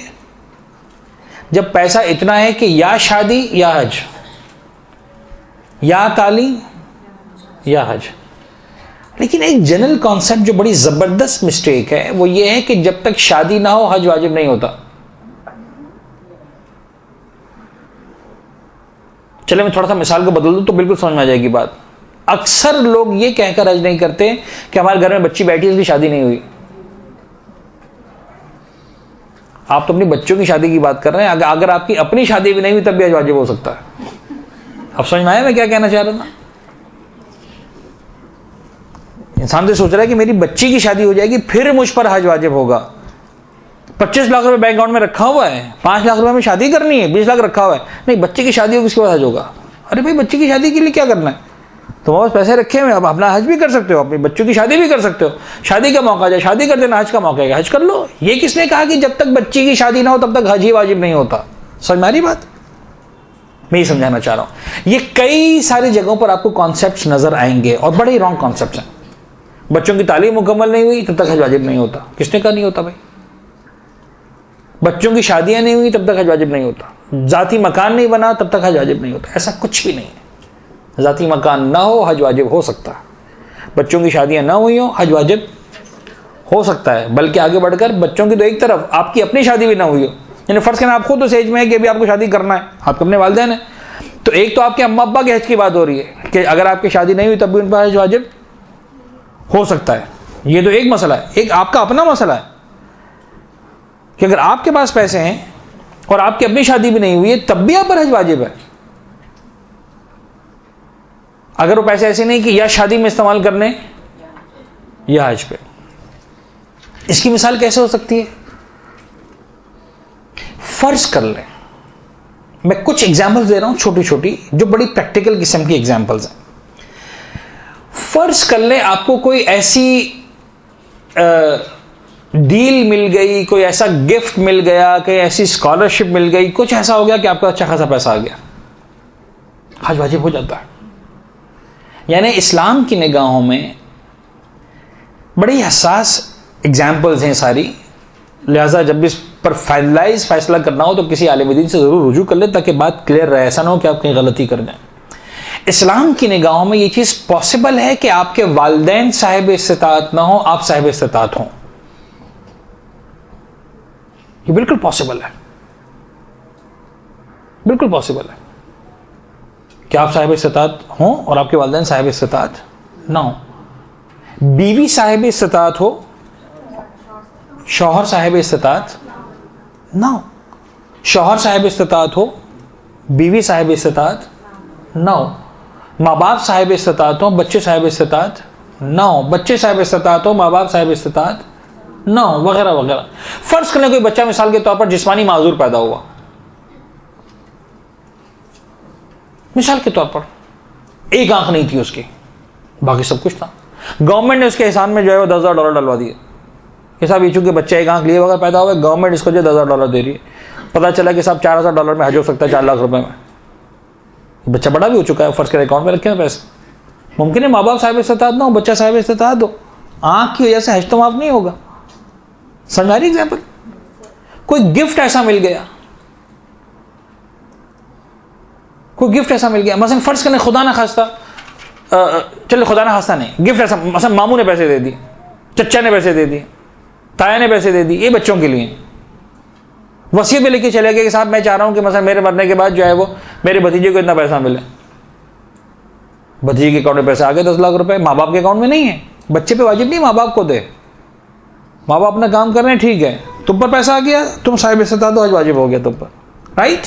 तो इस तरह की जितनी भी एग्जाम्पल्स हैं, खुदा ना खास्ता माँ की डेथ हो गई, अब माँ की जो विरासत है, यानी मरने वाली खातून का विरसा जब शौहर को मिलेगा कुछ मिलेगा, औलाद को मिलेगा कुछ और मिलेगा। शौहर को मिला मसलन फर्ज करें 1/4 मिल गया, ओके, बाकी सारा 75% किसको मिला? अब मसलन फर्ज करें ये जो खातून का इंतकाल हुआ 10 लाख रुपए की इसकी मिल्कियतें थी, शौहर को मिलेगा 2.5 लाख रुपए, बच्चों को मिलेगा 7.5 लाख रुपए। 2.5 लाख तो मुमकिन आज वाजिब ना हो, 7.5 पे वाजिब हो जाए। समझ में आ रही बात? तो ये सारी चीजें ऐसी हैं जो हमारे माशरे की राइज एग्जाम्पल्स में से हैं। ये मैं फिर बता दूं कि जो ओवरऑल परसेंटेज है वो यही है कि साहब बहुत कम लोगों पर वाजिब होता है, लेकिन इनमें से कौन ऐसे हैं, मैं सारी एग्जाम्पल्स इसलिए शेयर कर रहा हूं कि अगर हमें से कोई है तो ऐसा ना हो कि इस क्लास के बाद भी हम ना समझ पाएं कि अच्छा हम पर हज वाजिब था और फिर भी हम समझ रहे थे कि हम पर हज वाजिब नहीं है। तो ये सब ध्यान में रख लें। शादी, तालीम, इलाज के अखराजात अगर ज़रूरियात में शुमार हों तो उनका भी होना ज़रूरी है, उसको निकालने के बाद हज वाजिब होगा। लेकिन अगर ज़रूरियात में शामिल नहीं है, फ़र्क नहीं, तालीम ऐसी नहीं कि बहुत कोई ज़रूरी तालीम, उसके बगैर भी आप अच्छा खा रहे, कमा रहे, बिजनेस आपका चल रहा है, कोई प्रॉब्लम नहीं है, एक आप एक्स्ट्रा की चीज़ हासिल करना चाह रहे हैं तो फिर हज वाजिब हो जाएगा। लेकिन अगर आपके करियर का मसला है तो फिर पहले उसको पूरा करें, बाद में हज करेंगे। इसी तरह इलाज वगैरह भी। कर्ज को हमने 3 कैटेगरीज में डिवाइड किया है, 1 बाय 1 समझेंगे तो समझ में आएगी बात। सुन लीजिए, पहले एक वो कर्जा है जो आपने किसी को दिया हुआ है और आपको लेना है। एक वो कर्जा है जो आपने किसी से लिया हुआ है और आपको वापस देना है। और एक वो कर्जा है जो ना लिया है ना दिया है, अभी लेना चाहते हैं सिर्फ हज के लिए। अगर हज करने की ख्वाहिश नहीं है तो कर्जा लेने की जरूरत भी नहीं है। अब ऐसे बहुत से लोग ऐसे होंगे कि जिन्होंने ना किसी से कर्जा लिया हुआ है कुछ, ना किसी को कर्जा दिया हुआ है। मौलवी साहब हज करने की बड़ी ख्वाहिश है, कर्जा ले लूं किसी से, हज पे चले जाऊं। ये वो वाला केस तीसरा। और कर्जा बड़ी आसानी से मिल जाएगा, बड़ा भाई कर्ज देने को तैयार हो जाएगा, मसलन फर्ज करने के बहन है, कोई रिश्तेदार है, दोस्त है, आराम से कर्जा देने को तैयार हो जाएगा। जॉब कर रहे हैं, ऐसी जगह जॉब कर रहे हैं, 10 साल का मसलन एक्सपीरियंस है, काम किए जा रहे हैं, आज तक कभी कर्जा नहीं लिया किसी काम के लिए भी, लेकिन हज का वैसे नहीं हो रहा, दिल चाह रहा है हज पे जाने का, ऑफिस से कर्जा ले लेते हैं, आराम से हज करके आ जाते हैं, देखा जाएगा, आराम से थोड़े थोड़े करके पैसे दे देंगे। यानी ना कर्जा है, ना लेना है, ना देना है, अब सिर्फ हज के लिए जो है वो कर्जा लेने की ख्वाहिश हो रही है, और वो भी इसलिए कि खुदा के घर का हज करना। ये 3 अलग अलग कैटेगरीज है। नंबर 1, किसी को कर्जा दिया हुआ, अगर वापस ले सकता है तो जरूरी है कि ले और हज पर जाए। बड़ी सिंपल सी बात है, यानी इसमें ऐसी कोई चीज मैं नहीं बता रहा हूं कि जो डिटेल में जाएं या उस चीजों में, अलबत्ता डिटेल्स हैं, उलमा ने डिस्कस की हैं, मैं एक आध एग्जांपल दे दूंगा बातों बातों में, लेकिन उसको मैंने नोट्स का हिस्सा नहीं बनाया। अगर वापस ले सकता है तो जरूरी है कि ले और हज पर जाए। अच्छा, ये वापस कब ले सकता है? जब वक्त आ गया हो। किसी को लोन दिया था भाई 2 साल के लिए, 2 साल पूरे हो चुके हैं, निकालो पैसे वापस भाई। सामने वाला पैसे दे भी सकता है। अच्छा, एक बड़ा अजीब कानून है इस्लाम का, ये सिर्फ इशारतन बता रहा हूँ, प्लीज डिटेल में मत जाइएगा, डिटेल्स का टाइम नहीं मेरे पास अभी। अगर आपने किसी को कर्ज दिया था 2 साल के लिए 10 लाख रुपए, 2 साल पूरे हो गए, किसी वजह से वो 10 लाख रुपए लौटाने के काबिल नहीं है, नहीं बना सका मिसाल के तौर पर, नुकसान, कारोबार किया था, नुकसान हो गया, वो 10 लाख नहीं है उसके पास, चाहे वो आपका मकरूज है, आपके पास राइट नहीं है उसे कर्जा मांगने का। ये शरी मसला बता रहा हूँ आपको। लोग कहते हैं मौलाना साहब हमारी बला से कुछ भी हो, हमने पैसा दिया था 2 साल के लिए, 2 साल पूरे हो गए, पैसा वापस निकाले, घर बेचता है बेचे, गाड़ी बेचता है बेचे, कुछ करे, फुटपाथ पे रहे, हमें क्या लेना देना। नहीं, शरीयत आपको इस बात की इजाजत नहीं देती कि आप किसी का मकान बिकवाएं। पैसा आपका है, वो आपका मकरूज है, आपसे कर्जदार है, लेकिन आपके लिए जायज नहीं उसे पैसा मांगना। तो ये सारे अल्फाज कवर कर रहे हैं उन सारी बातों को। अगर ले सकता है यानी शरन परमिशन है, ये कोई वो दंगे फसाद की बात नहीं हो रही कि 4 गुंडे घर जाके खड़े कर दो, ले सकते हो कि नहीं ले सकते हो। ये शरई तौर पर इजाजत की बात हो रही है, क्या तुम्हारे बस में है कि नहीं। समटाइम्स दीन इस बात की परमिशन भी देता है। अब मैं ये, वो लोग अगर कारोबारी लोग सामने बैठे होते तो शायद समझाना बड़ा आसान होता। समटाइम्स ये होता है कि यू सेल योर लोन, आप अपना जो कर्ज है वो बेच देते हैं। क्या मतलब बेच देते हैं? मसलन आपने किसी को कर्जा दिया हुआ 10 लाख रुपए, वो आपको हर महीने 10,000 रुपए दे रहा है। हर महीने 10,000 का मतलब ये कि 100 किस्तें, 100 किस्तों का मतलब ये कि ऑलमोस्ट 8 साल लग जाएंगे। वो 8 साल तक पैसा देने की पोजीशन में रहे भी, 8 साल तक उसकी शराफत भी बाकी रहे, ठीक है ना। ये बड़े मसाइल हैं हमारे माशरे के। एक साहब कह रहे हैं कि एक काम करो, तुम मुझसे 6 लाख रुपए कैश ले लो, वो 10 लाख मेरे जिम्मे, मैं ले लूंगा, उसे निकलवा लूंगा। Is it allowed? Yes, it is allowed. तुम मुझसे 7 लाख ले लो, वो 10 लाख मैं निकलवा लूंगा, मैं जानू वो जानू। है कुछ शरायत इसकी कि आपने उसको बिठाया कि साहब देखो ये जो कर्जा मैं तुमसे मांगता था, फला साहब तो तुमसे ले लेंगे, वो मसला तो नहीं, मसला नहीं है, ठीक है, ओके, साइन हो गए, हमने उसे 7 लाख रुपए कैश आज मिल गए। अब वो साहब जो है 10 लाख रुपए अपने वसूल करते रहेंगे उससे महीना 10,000 रुपए के एतबार से। अब जब 7 लाख आ गए, हज करना वाजिब हो गया। क्लियर? तो अगर अपना कर्ज बेच सकता है, ले सकता है, किसी तरह से भी पैसे हो सकते हैं, वाजिब हो जाएगा, और फिर हज करना भी वाजिब हो जाएगा।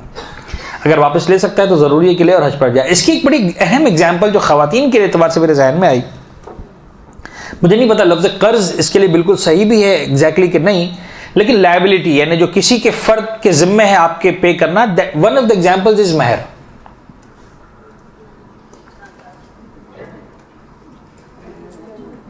अगर किसी औरत का महर इतना है कि अगर वो उसको मिल जाए तो उस पर, वैसे पैसा नहीं है, हज वाजिब नहीं, लेकिन अगर महर मिल जाए तो हज वाजिब हो जाएगा।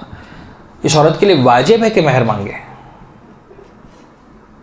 आज बहुत सारे घरों में लड़ाई होने वाली है ना। अच्छा, वाजिब है कि महर मांगे का मतलब ये नहीं कि झगड़ा कर ले और तलाक पे बात आ जाएगी, या तो पैसा दो या तलाक दो, ऐसा नहीं करना।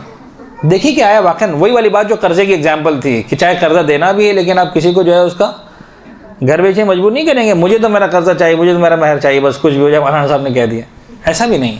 देखिए कि आया आपके घरेलू हालात के एतबार से, शौहर के हालात के एतबार से वगैरह किस हद तक इम्कान है। लेकिन बहरहाल जो इग्नोरेंस का लेवल है हमारे माशरे में कि महर का मतलब ही यह है कि नहीं मिलने वाला, यानी वो एक फॉर्मेलिटी है जो पूरी हो रही है, बाकी उसका हकीकी जिंदगी से कोई ताल्लुक नहीं है, तो उस चीज को समझना जरूरी है। हाँ, सिवाय इसके कि औरत ने अपना महर माफ कर दिया हो या माफ कर दे, वो उसका राइट है, कर सकती माफ, वो एक अलग चीज है। लेकिन अगर माफ नहीं किया हुआ और मिसाल के तौर पर जो है वो ले सकती है और महर इतना है कि इस महर को लेकर हज वाजिब हो सकता है, तो फिर हज करना क्या हो जाएगा? वाजिब हो जाएगा। This very important example. दूसरी के चीज जो है वो कर्ज के हवाले से मकरूज, यानी एक मरतबा तो ये था कि आपको किसी से कर्जा, आपने किसी को कर्जा दिया हुआ था और अब आपने वापस लेना था, कर्जदार थे आप, यानी किसी के कर्ज खाह थे, ठीक है। अब आ गए आप मकरूज हैं, यानी आपके जिम्मे पैसा देना बाकी है। आपने मसलन 50 लाख रुपए किसी से कर्ज लिए थे और आप महीना फर्ज करें जनवरी 50,000 रुपए किस्त भर रहे हैं उसकी, ठीक है। अभी उस पर तो 50 में तो आपने 10 लाख रुपए दिए, 40 लाख रुपए देना बाकी हैं। और आपके पास जो है वो 5 लाख रुपए अलग से भी आ गए, अब हज करना वाजिब है? सोच समझ के जवाब दीजिएगा।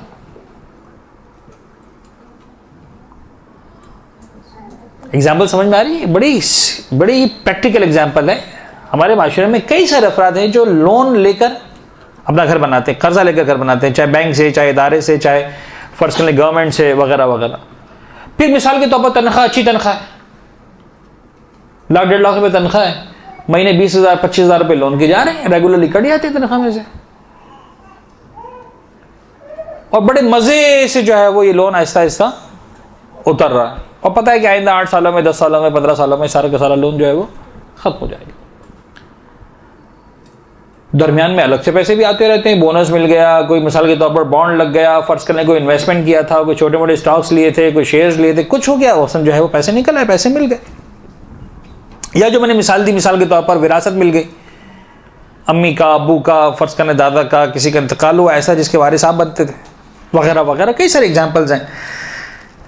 और एक बड़ी तादाद हमारे सोसाइटी के ऐसे अफराद के जिन पर कुछ ना कुछ इस तरह का लोन होता है, 2 लाख, 4 लाख, 5 लाख, 10 लाख, 20 लाख होता है लोन, जो एक रेगुलर बेसिस पर पे हो रहा होता है। और इन्हीं लोन्स के साथ मिसाल के तौर पर, अच्छा ये सारी की सारी बातें प्लीज आप ये मत कीजिएगा कि मौलाना साहब आप तो जो है वो डॉलर से और लाखों से कम बात ही नहीं कर रहे हैं किसी भी एग्जाम्पल में, इसलिए कि सारी की सारी बातें उन लोगों के लिए हो रही जिन पर हज वाजिब होने वाला, जिन पर नहीं होने वाला उनके लिए नहीं हो, दिल छोटा ना करें। यानी मुझे डर लगता है कि ऐसा ना हो कि किसी की तौहीन हो जाए, कोई महसूस करे कि आखिर क्यों हमें हमारी गुर्बत का एहसास दिलाया जा रहा है। खुदा न खास्ता वो वाली बात नहीं है, लेकिन जिनके काम के मसाइल हैं बहरहाल उनको समझाना जरूरी है, लिहाजा मैं सारी उस तरह की एग्जांपल्स दे रहा हूँ। अब फर्ज करें जनाब अली कि जो है बिजनेस है, बिजनेस में से मसलन जो है वो महीने का 1-2 लाख रुपए आराम से निकलता है, लोन भी लिया हुआ है बिजनेस को एक्सपेंड करने के लिए, 20 लाख रुपए का इन्वेस्टमेंट किया हुआ है, सब कुछ महीना आराम से 50,000 की जारी, कोई प्रॉब्लम नहीं है। कोई अच्छा सा जो है डील बन गई, कोई अच्छा मसलन जो है कारोबार में कोई वो आ गया और जो है वो 5-6 लाख रुपए निकल भी आए। अब ऐसे लोग एक बड़ा कॉमन मिस्टेक करते हैं, वो कहते हैं ज़्यादा भी तो जा सकते हैं, मसला नहीं, ईरान जाके आ जाएंगे, इराक जाके आ जाएंगे, दुबई घूम के आ जाएंगे, सिंगापुर घूम के आ जाएंगे, हज नहीं, वो तो कर्जा है ना, कैसे जा रहे हैं? यानी सिंगापुर जा सकते हैं उस कर्जे के साथ,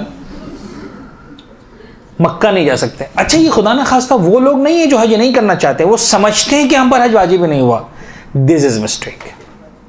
तुम्हारा लोन है, ठीक है, रेगुलर बेसिस पे तुम पे कर रहे हो, कोई प्रॉब्लम नहीं आने वाला तुम्हें, और तुम्हें एक्स्ट्रा अमाउंट मिल गई है कहीं से भी, या तो तुम लोन में पे कर दो कि भाई देखो हम पर 50 लाख का कर्जा था, हम महीना 50,000 दे रहे थे, ये 10 लाख रुपए विरासत के मिल गए, ये लो भाई 10 लाख रुपए हमारी किस्त उतर गई, और अब 50 में से 40 रह गया मिसाल के तौर पर, बाकी हम हर महीने 50 देते रहेंगे। ये एक और बात है, आपने दे दिया, मसला नहीं, आपके हाथ में नहीं रहा, लेकिन आप पैसा हाथ में रख के बैठे और ये सोचकर कि चूंकि 40 लाख रुपए मुझे कर्जे के देना बाकी है, लिहाजा मुझ पर हज वाजिब ही नहीं हुआ, ये गलत है। क्लियर हो रही एग्जाम्पल अच्छी तरह से? आप कुछ पूछना चाह रहे थे? ओके। तो इस तरह की मिस्टेक्स जो है वो नहीं होनी चाहिए, चाहे वो छोटा कर्जा हो चाहे वो बड़ा कर्जा हो, सिर्फ इसलिए कि आपके सर पर कोई कर्जा है और आप समझ लें आंख बंद करके कि बस चूंकि मेरे ऊपर कर्जा है लिहाजा मुझ पर किसी एतबार से भी आसमान जमीन पे आ जाए, जमीन आसमान में चला जाए, मुझ पे हज वाजिब नहीं होने वाला, ये तसव्वुर गलत है। ऐसा नहीं है, हज आप पर वाजिब हो सकता है, ऐन मुमकिन है कि आप पर कर्जे के बावजूद भी हज वाजिब हो। तब आपने देखना है कि आपका जो है वो बिजनेस सेटअप, आपका जॉब सेटअप किस तरह का है, और अगर आप जो है वो अगर अपने वक्त पर कर्जा अदा कर सकता है मसलन यानी एक रेगुलर उसमें, तो ठीक है। या फर्ज कर लें आपने कोई ऐसा लोन लिया हुआ है कि साहब ठीक है आपने किसी से कर्ज लिया, भाई 5 साल के बाद हम आपको 20 लाख रुपए ले रहे हैं, 5 साल बाद 20 लाख रुपए देंगे, 2 साल गुजर चुके, 20 लाख रुपए का आपने इन्वेस्टमेंट किया, ऐसा इन्वेस्टमेंट किया कि आज वो 20 लाख रुपए 1 करोड़ तक पहुंच चुके हैं, आपको पता है कि प्रॉब्लम ही नहीं है, मजीद 3 साल में तो पता नहीं हम कहां पहुंच जाएंगे, लेकिन ये सोच के कि साहब 20 लाख का तो हज कर्जा है, मैं कैसे हज पे जाऊं, मखरूज तो हज पे नहीं जा सकता, ये बड़ी कॉमन सी मिस्टेक है। तो इस तरह की एग्जाम्पल यहां पर आएंगी। क्लियर है? खुम्स और ज़कात भी कर्ज हैं, यानी अगर आप पर खुम्स वाजिब हो चुका था, ज़कात वाजिब हो चुकी थी, आपने पे नहीं किया, अब हज पे जाने का मौका आया, अब कुछ एग्जाम्पल्स को मैं चेंज कर रहा हूं। ये एग्जाम्पल्स लागू होती हैं उस तरह के लोगों पर कि जो ना मुकम्मल बेदीन किस्म के लोग हैं, ना मुकम्मल पक्के दीनदार किस्म के लोग हैं। जाहिरी माशरे के एतबार से दीनदार है, हज पर जाने का इरादा किया। अच्छा, अब हज पर जाने, और ये एग्जांपल्स भी काफी मिलती हैं, प्रैक्टिकल एग्जांपल्स हैं हर साल की हमारे पास। मसलन 4 लाख रुपए का कर्जा हज है, 3.5 लाख रुपए,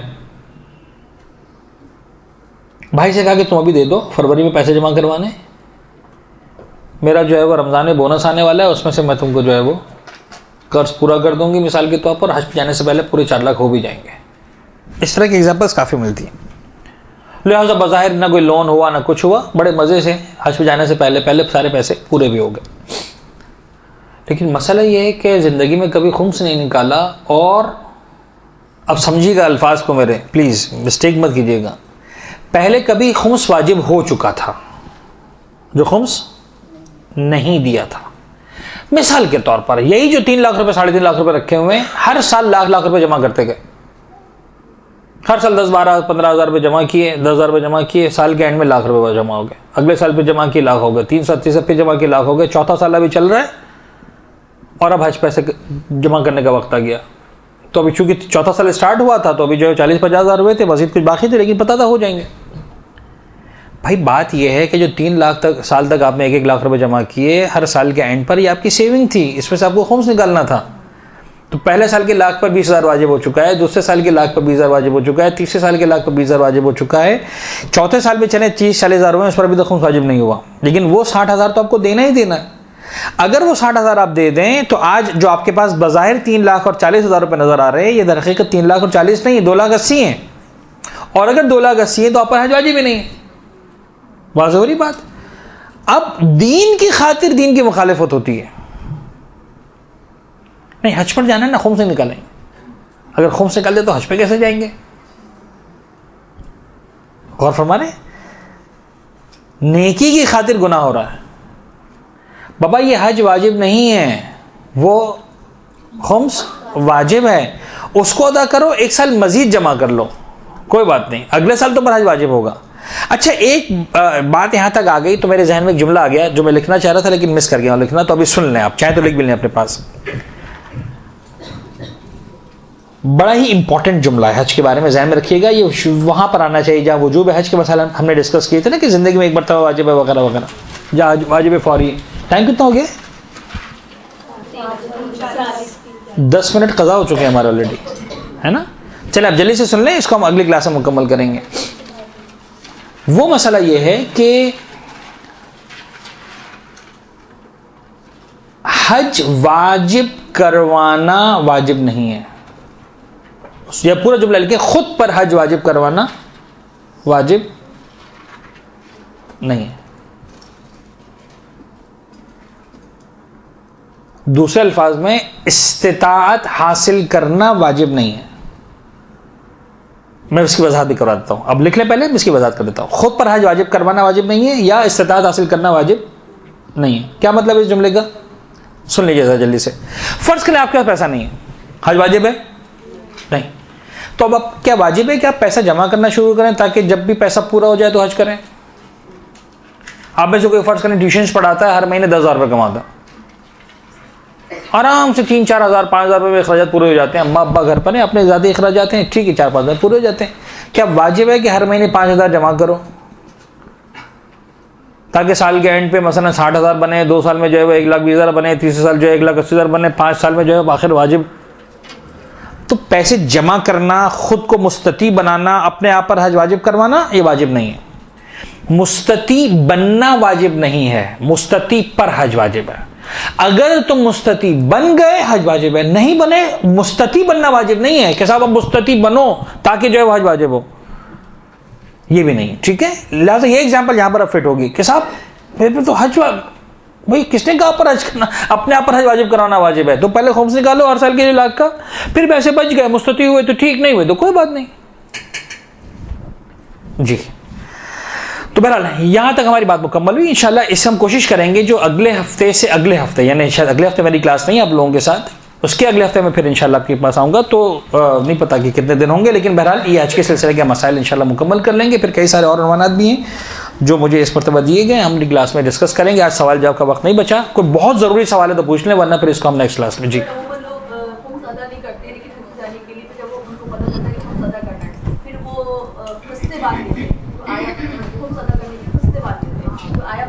ये तरीक़ेकार भी चल जाएगा। वसल्लल्लाहु अलैहि वसल्लम। जी, यानी यूँ समझ लीजिए कि अगर एक शख्स के ऊपर हज वाजिब था, उसने हज नहीं किया, खुमुस वाजिब था, खुमुस नहीं दिया, ज़कात वाजिब थी, नहीं दी, सब कुछ सारे कर्जे सर पे लेके बैठा है, तो उसको सारे कर्जे उतारने तो हैं।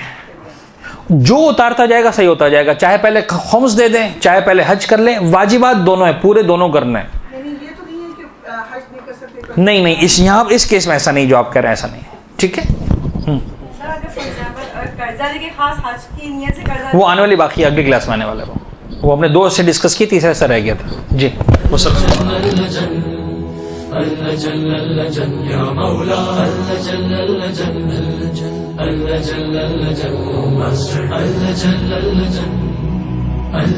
या साहिब समा